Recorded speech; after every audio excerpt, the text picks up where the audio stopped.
எந்த கட்சியை பத்தி நீங்க என்ன பேசியிருந்தாலுமே உங்க நிலைமை என்ன ஆகும்னு தெரியல இந்த படத்துக்கு. என்ன சார் எல்லாம் ப்ரொமோஷனுக்காக தான். பின்னாடி கூட பிரிண்ட்லாம் பின்னாடி வருதா வாவ் சக்தி திருமகன் செப்டம்பர் 19th அண்ணா. ஆனா ப்ரமோஷன்ல கூட எமோஷன் நீங்க வந்து அந்த ப்ரமோஷனை மறைக்கல தெரியுமாண்ணா? தேங்க்யூ. 19th மட்டும் நீங்க மறைக்கவே இல்லைண்ணா.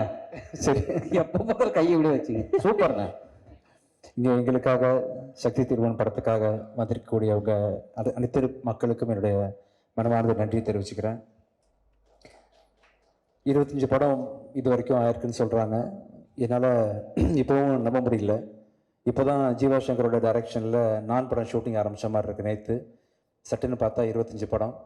ஆக்சுவலி இந்த 25 படத்தோட கவுண்ட் வந்து பார்த்திங்கன்னா ஃபுல்லாக ஹீரோ நடித்த படத்தெல்லாம் சேர்க்கல. அவங்க அந்த கிழக்கு கடற்கரை சாலையை பார்த்துருக்கீங்களா? நான் ப்ரொஃபஸராக ஆக்ட் பண்ணியிருப்பேன்ல, பார்த்துருக்கீங்கல்ல?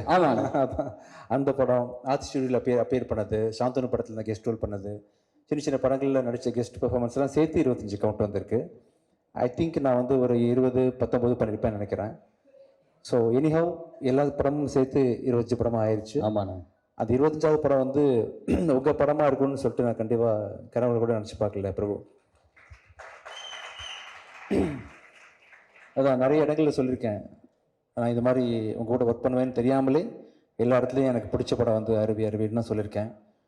அந்த மலைப்பு போகாத அளவுக்கு வாழும் ஒரு ஒண்டர்ஃபுல்லாக பண்ணியிருந்தீங்க. ஒரு நாள் நான் வீட்டில் இருக்கும்போது ஒரு மெசேஜ் வந்துச்சு. ஆக்சுவலாக அருண் பிரபு கிட்டேருந்து உங்களை பார்க்கணும் சார், உங்க கூட படம் பண்ணணும்னு சொல்லிட்டு. சத்தியமாக நம்பவே இல்லை பிரபு, நீங்கள் எனக்கு தான் மெசேஜ் பண்ணீங்கன்னு. விஜய் தேவரகொண்டா சில இன்டர்வியூவில் சொல்லியிருக்காரு, மச்சான் வா படம் பண்ணலாம் அப்படின்னு கேட்கும்போது, இல்லை மச்சான் நான் வரேன் மச்சான்னு சொல்லியிருப்பீங்க.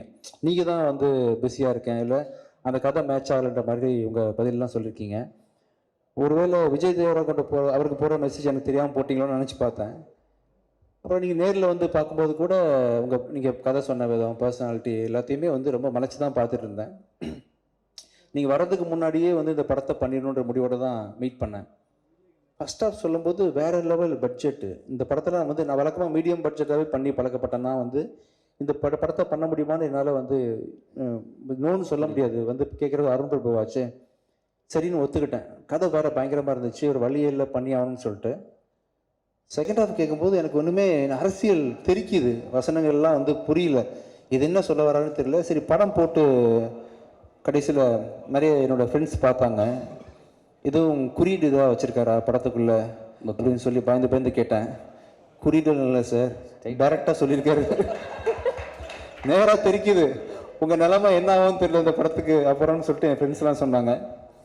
என்ன ஆனாலும் இது ஆர்ட் ஃபார்முக்குள்ளே இருக்குது பிரபு, ஆர்ட்டாக தான் நீங்கள் பண்ணியிருக்கீங்க.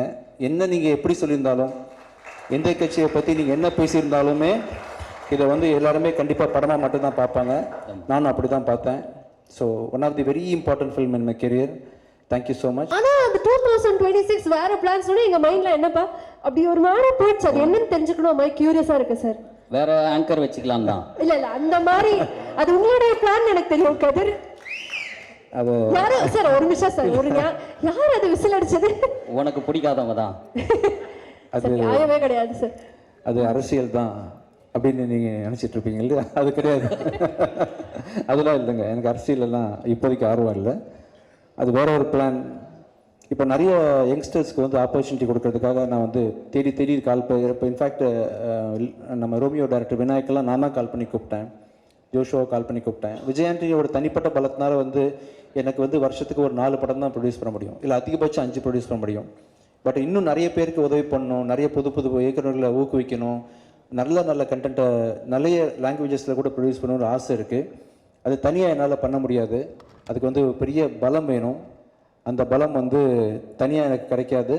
அது விஜய் ஆண்டனி ஃபிலிம் கார்பரேஷன் வந்து பப்ளிக் லிமிட்டடாக மாறினா தான் கிடைக்கும். அப்படின்றதுனால 2027 வந்து விஜய் ஆண்டனி ஃபிலிம் கார்பரேஷன் வந்து பப்ளிக் லிமிட்டடாக மாறப்போகுது. தேங்க்யூ. அதான் super. Thank you. Sir, I think this is why we celebrate யூன்னு நினைக்கிறேன். Thank you sir. இந்த படத்தினுடைய ட்ரெய்லர் பார்க்கும்போது 3 வார்த்தைகள் மட்டும் வந்தது, கேங்ஸ்டர், ஹஸ்லர் அண்ட் ட்ரிக்ஸ்டர் அப்படின்னு. இப்போ இந்த காஸ்ட் அண்ட் க்ரூல யாரு கேங்ஸ்டர், யாரு ஹஸ்லர், யாரு ட்ரிக்ஸ்டர்? நான் தான் சார். உங்களை தவிர சார், அதை சொல்ல விட்டுட்டேன். இங்கேயா? உங்களை தவிர நம்மளுடைய காஸ்ட் அண்ட் க்ரூல வந்து எல்லாருமே அவரும் தான். சார் கேங்ஸ்டர் ஒருத்தங்க, ட்ரிக்ஸ்டர் ஒருத்தங்க, ஹஸ்லர் ஒருத்தங்க கொடுக்கறோம்னா என்ன சேர்க்கக்கூடாதா? உங்களை சேர்க்க கூடாது சார். நீங்க கேம்லயே இல்ல, ஆட்ட யாரெல்லாம் வச்சுக்கலாம் சொல்லுங்க நீங்க. ஆமா, யார் வேணா யார் வேணா படத்துல எல்லாம் 2 அழகான பொண்ணுங்க இருக்காங்க, அவங்களையும் சேர்த்துக்கணுமா அதில்? சேர்த்துக்கலாம் சார். என்ன பிரபு என்ன சொல்றாங்க? அவங்கள பார்த்து எப்படி சொல்றது இந்த மாதிரி? என்ன பார்த்தே சொல்றேன். வாய்சன், தேங்க்யூ ஸோ மச் வாய்சன், நல்லா பாடுனீங்கப்பா, தேங்க்யூ. ட்ரிக்ஸ்டர் கேங்ஸ்டர்லாம் நான் தான் ஆக்சுவலி திருடன் இருக்கிறதுலையே. நீ அங்கேருந்து செலக்ட் பண்ண சொல்கிறீங்களே எப்படி? அவங்களாம் பாவம்ப்பா கம்பேரிட்டிவ்லி. தேங்க்யூப்பா, தேங்க்யூ. Okay sir. இப்போ வந்து நாங்க வந்து சர்ட்டே கேட்டிருந்தோம், இந்த நியோ பொலிட்டிக்கல் ஃபிலிம் அப்படின்னா என்னென்ன உங்களுடைய பார்வையில சொல்லுங்க. நீங்க சொல்லணும்னு ஆசைப்படுறோம். நியோ பொலிட்டிக்கல் ஃபிலிம்னா வாட் இஸ் தட்? இது வரைக்கும் நீங்கள் பார்த்த அரசியல் படங்கள் எல்லாமே ரொம்ப புனையப்பட்டு ரொம்ப செயற்கையாக இருக்கும், ரொம்ப ரொம்ப ப்ராக்டிக்கலாக இருக்கும். இப்போ நீங்கள் பார்க்கும்போது சினிமா பார்க்குற மாதிரி உங்களுக்கு தோணாது, ரொம்ப லைவாக இருக்கும். ஸோ மக்களோட வாழ்வியலை பேசுது. எனக்கு தெரிஞ்ச அரசியல் வந்து பார்த்திங்கன்னா ஏழை பணக்காரன் அவங்களுக்கு பெரிய வேறுபாடு இருக்குது. ஜாதி அரசியல் எனக்கு தெரியாது, மத அரசியல் எனக்கு தெரியாது. எனக்கு தெரிஞ்ச அரசியல் என்னோட படங்கள் எல்லாம் தொடர்ந்து அது இருக்கும், ஏழைங்களோட பிரச்சனை இருந்துகிட்டே இருக்கும். இவரோட அரசியலும் மறைமுகமாக அதை தான் சொல்ல வருது. இன்னும் மக்கள் சார்ந்த நிறைய பிரச்சனைகளை வந்து ஃப்ரண்ட்டில் வச்சு தைரியமாக பேசுனதுனால, அது இன்னும் யதார்த்தமான விதத்தில் பேசுனதுனால வந்து அதை நியோ பொலிட்டிக்கல்னு அவர் கூப்பிட்றாரு. அதான் ரீசன். சரி, இந்த படம் வந்து நிறைய பாலிடிக்ஸ் சார்ந்து இருக்கு. நீங்களுமே பேசும்போது ப்ராக்டிக்கல் பாலிடிக்ஸ் இதெல்லாம் சொன்னீங்க. 2026 பாலிடிக்ஸ் எப்படி இருக்கும் நீங்க நினைக்கிறீங்க? மக்கள் எதை விரும்புகிறாங்களோ அது மாதிரி இருக்கும்னு நினைக்கிறேன். தெரியல, எனக்கு இது மக்களோட சாய்ஸ் தான். நீங்களுமே ஃபிங்கர்ஸ் கிராஸ்டாக வச்சிருக்கீங்க, எடுத்துக்கலாமா?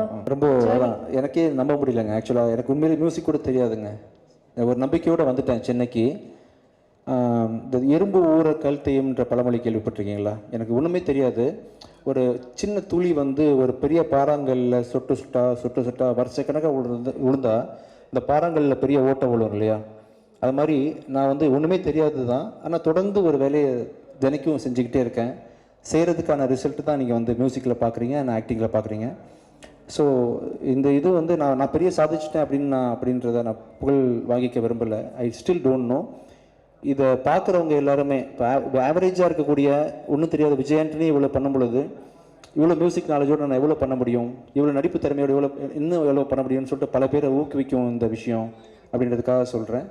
அண்ட் இந்த 25 இயர்ஸ் ஜேர்னின்றது பார்த்தீங்கன்னா தொடர்ந்து நான் செய்கிற அந்த முயற்சி, தெரிஞ்சுக்கணும் அப்படின்ற ஒரு மெனக்கெடல் தான் அப்படின்னு நினைக்கிறேன் ஆக்சுவலாக. நிச்சயமாக சார், இன்னும் many more years to come. Sir, அதே மாதிரி உங்களுக்கு பல பரிமாணங்கள் இருக்கு. இப்போ வந்து ஒரு டிரெக்டர் விஜய் ஆண்டனி சார்ட்ட ஒரு கேள்வி கேட்கணும்னு ஆசைப்படுறேன். டிரெக்டர் விஜய் ஆண்டனி அவர்களுக்கு நடிகர் விஜய் ஆண்டனி அவர்கள்ட்ட என்ன விஷயம் ரொம்ப பிடிக்கும்? நடிகர் விஜய் ஆண்டனியை பிடிக்காது எனக்கு ஆக்சுவலாக. சார், பிடிச்ச ஏதாவது ஒரு விஷயம் இருக்கும்ல? இல்லை, டேரக்டராக நான் வந்து என்ன பெருசாக காஸ்ட் பண்ண மாட்டேன். பட் அன்ஃபார்ச்சுனேட்லி பிச்சைக்காரன் பிராண்டுக்கு நான் நடித்தாதான் பிச்சைக்காரன் ஆகுதுன்றதுனால பிச்சைக்காரன் 2 என்ன வச்சு டைரக்ட் பண்ணிட்டேன். பிச்சைக்காரன் இல்லாமல் இன்னொரு கதை பண்ணுறதா இருந்தால் I will be definitely choosing somebody else. அதான். இப்போ ரொம்ப நேர்மையாக பதில் சொல்றீங்க. அதே மாதிரி உங்களுடைய மனசாட்சி இங்கே வந்தால் எப்படி இருக்கும் அப்படிங்கிறத பார்க்கணும்னு ஆசைப்படுறோம். ஸோ நான் வந்து சில கேள்விகள் கேட்க போகிறேன். உங்களுடைய மனசாட்சியாக வந்து நம்மளுடைய கதிர் அவர்கள் இருக்க போகிறாங்க. ஸோ நீங்களும் ஒரு பதில் சொல்வீங்க, உங்களுடைய மனசாட்சி என்ன பதில் சொல்லுது அப்படிங்கிறத வந்து நாங்கள் பார்க்க போகிறோம். ஏற்கனவே ஒரு 30 கேள்வி கேட்டீங்க. சரி, வேணாம். மனசாட்சி, உங்க மனசாட்சியா ஒரு 2 நிமிஷம் இருந்துக்கிறேன். சரிப்பா. சார், இப்போ வந்து ஒரு இசையமைப்பாளராக விஜய் ஆண்டனி அவர்களுடைய மியூசிக் வந்து 90s கிட்ஸ்க்கும் பிடிக்குது, ஜென்சிஸ்க்கும் பிடிக்குது இல்லையா? ஆனா இப்ப இருக்கக்கூடிய ஜென்சி மியூசிக் டைரக்டர்ஸ் 90s கிட்ஸ்க்கு பெருசா பிடிக்கிறது இல்லை. என்ன காரணம்? உங்களுடைய மியூசிக் படி எப்படி எல்லா ஆடியன்ஸும் கவர் பண்ணுது? 90s கிட்ட நீ அது சொல்லிடு, ஏன் பிடிக்கலன்னு. என்னுடைய மனசாட்சியா இல்ல, அவருடைய மனசாட்சியா? 90s கிட்ஸ்க்கு பிடிக்கலையா? உங்களுடைய மியூசிக் எல்லாருக்கும் பிடிக்குது சார். ஓகே. ஆனா 90s கிட்ஸ் அட்ராக்ட் பண்ற மாதிரி இப்ப இருக்கக்கூடிய மியூசிக் பெருசா இல்ல அப்படின்னு சொல்றாங்க. இல்லை, பிடிக்க தான் செய்யுது. நிறைய பேர் என்கரேஜ் பண்ணி கேட்குறோம். நம்ம அனிருத் மியூசிக் கேட்குறோம், இமான் மியூசிக் கேட்குறோம், சாய் பெங்கர் கேட்குறோம். நல்லா தானே இருக்குது, எல்லாமே நல்லா இருக்கு. ஓகே, மனசாட்சி நீங்க அதான் நல்லா இருக்கு. அவரே சொல்லிட்டு அப்புறம் மனசாட்சி மட்டும் வேறையா சொல்ல போகுது. நல்லா இருக்கு, என்ன கோத்து விடலான்னு பார்க்குறியா? சரி, ஓகே சார். நீங்க வந்து நிறைய புது முகங்களை இன்ட்ரடியூஸ் பண்ணிட்டு இருக்கீங்க இல்லையா? அந்த மாதிரி அடுத்தடுத்து என்னென்ன விஷயங்கள் காத்துட்டு இருக்கு சார்? புது டைரக்டர்ஸ், புது கண்டென்ட்ஸ் தான். நிறைய பேர் வந்து முடிஞ்ச வரைக்கும் இந்த விஜய் கார்பரேஷன் ப்ரொடியூஸ் பண்ணுற படங்களில் 90% வந்து நியூ டைரக்டர்ஸ் இருக்கிறதுக்கு ட்ரை பண்ணுறேன். அதான் மனசில் இருக்குது இப்போதைக்கு. சார், இப்போ பொதுவாக சினிமான்னு எடுத்துக்கிட்டோன்னா சில டெர்மினாலஜிஸ்லாம் பயங்கர ட்ரெண்டாக இருக்கு. இப்போ ஃபர்ஸ்டே வந்து ஒரு pan Indian film, universal film இல்லை ஒரு யூனிவர்ஸ் கிரியேட் பண்ணுறது, மல்டிவர்ஸ் கிரியேட் பண்ணுறது அந்த மாதிரி. ஸோ விஜய் ஆண்டனி அவர்களுடைய யூனிவர்ஸில் நீங்கள் ஒரு 4 நடிகர்களை வந்து உள்ளே சேர்த்து நடிக்கணும் அப்படின்னா அந்த 4 நடிகர்கள் யாராக இருப்பாங்க? கதிர் கண்டிப்பாக. Sir thank you. கல்யாணியும் ஆக்ட்ரஸ் தானே, அதனால் உங்களையும் சேர்த்துக்கிறேன். Okay sir. 2 இது இல்லாமல் வேறு யார் இருக்கா? இன்னும் 2 பேர் சொல்லணும் சார். 2 பொண்ணு சார், திருப்தி அண்ட் ரியா 2 பேரும் வச்சுக்கலாம்.